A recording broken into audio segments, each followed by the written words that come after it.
This guy's really conservative.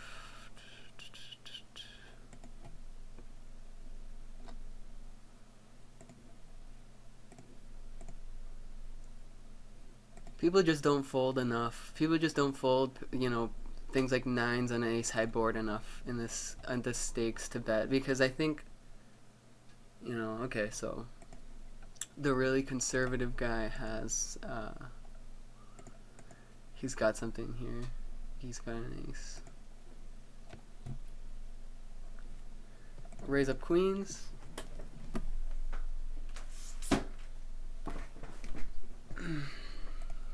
I flop top set. And there's no reason to slow play because it's such a draw heavy board. So just gonna bet like nearly full pot. And, if I bet, if he calls half pot, then he'll call almost full pot. So there's no reason to bet only half the pot when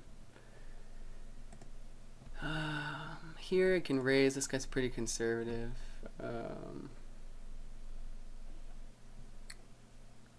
This is close. I think I can just no, it's a I think you can raise here.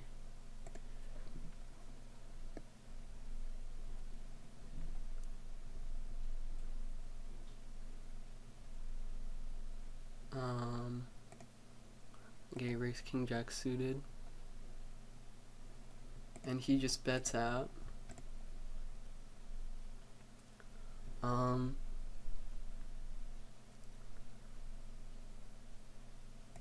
think I'll call one bet and then see what he does on the turn. Yeah, I'm gonna bet out like a kind of a standard amount as a bluff. I do have a gut shot. And oops, I meant to bet there actually. And he clearly has absolutely nothing because he instant min bet because he thought I was sitting out.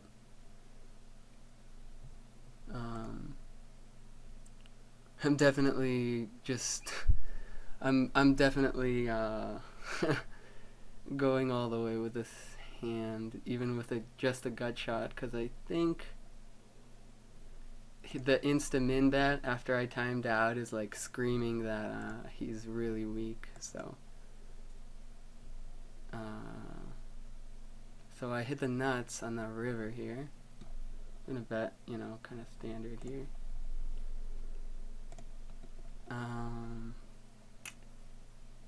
And I'm gonna put him all in here. And he insta folded. So I was right about my read. This guy's. I'm gonna just keep betting like near full pot. No, okay. Because I feel like he has a lot of weaker trip queens in his range, and if he has like, like pair of tens, and he's probably still calling, and 90 cents into a dollar pot looks very bluffy. So it's the same amount I'd raise if I was like making a big bluff. So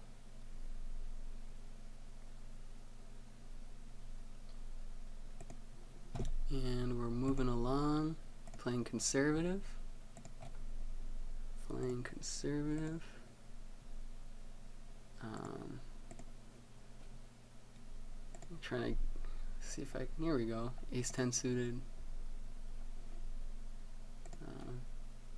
This guy is only raising 6% of his hands, and he's in early position. I can fold Ace 10 here. So I'm gonna wrap it up in a couple of hands and then review some of the bigger hands that I had this session, some of the interesting hands, and maybe review them in a little bit more detail since this format is very fast.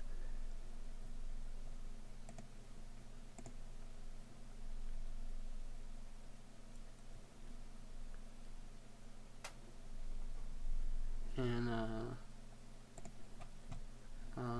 this guy's only raising 5% of his hands, and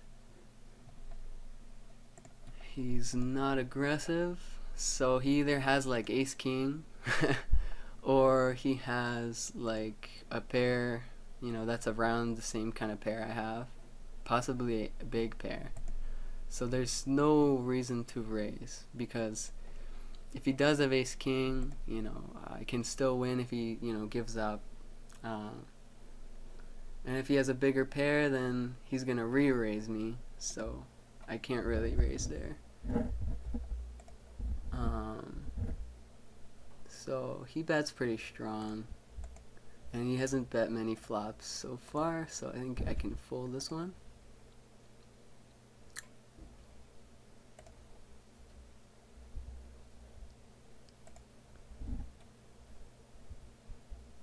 And I have ace king. I'll play this hand, and I'll sit out and review some hands. So I think I had a few pretty big hands, and we'll quickly take a look at those. Oh wow. That wasn't interesting. I just bet out on a drawy flop, took down the pot.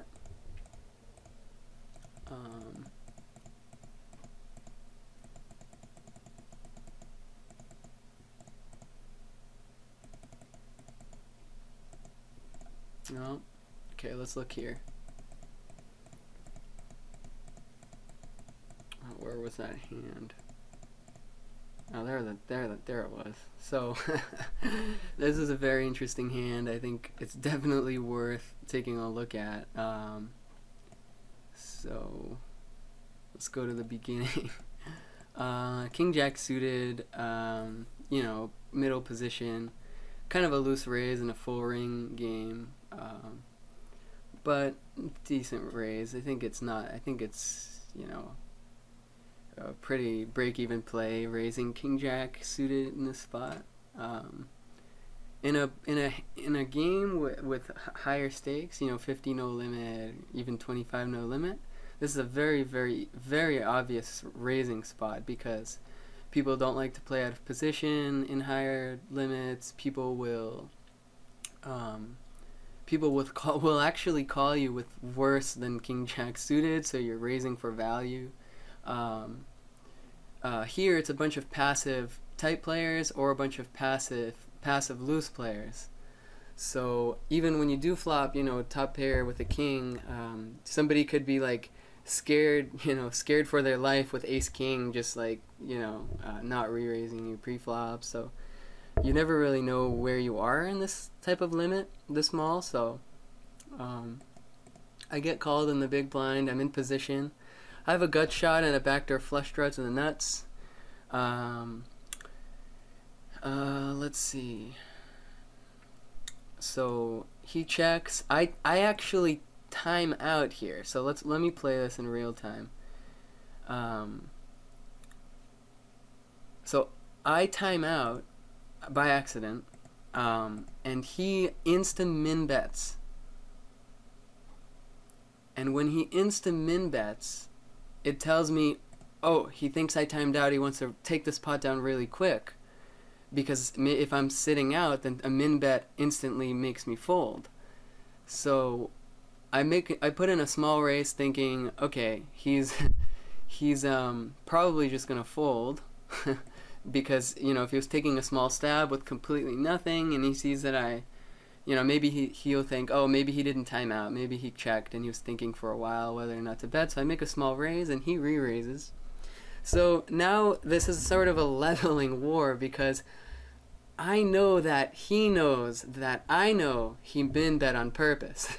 So he's raising here thinking I'm just trying to raise to take it down. I think folding's not an option, because I've just showed so much weakness by timing out and raising his min bet when I timed out. So I call. The turn gives me the nuts. He bets like pretty big. If this is a bluff, if it's a complete bluff, I can't I can't get value. But if he does have a pretty good hand, he's never folding when I shove. So I do shove.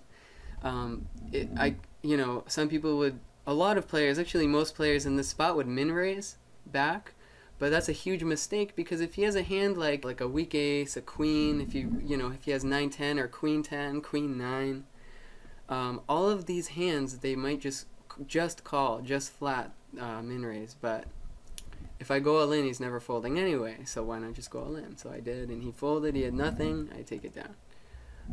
So that pretty much wraps up my first video. So I hope you guys liked it. There's going to be more to come. I'm going to crank out these videos one after the other and really give you guys something to watch. And as always on YouTube, it's completely free. I'll be playing some tournaments, I'll be playing some sit and goes, I'll be playing a wide variety of games, maybe a little bit of PLO, rush poker, not rush poker. So hopefully you guys like this, and this is a really nice site to play on. If you want to try rush poker, highly recommended. If you yeah, so I'll see you guys in the next video. Alright, bye.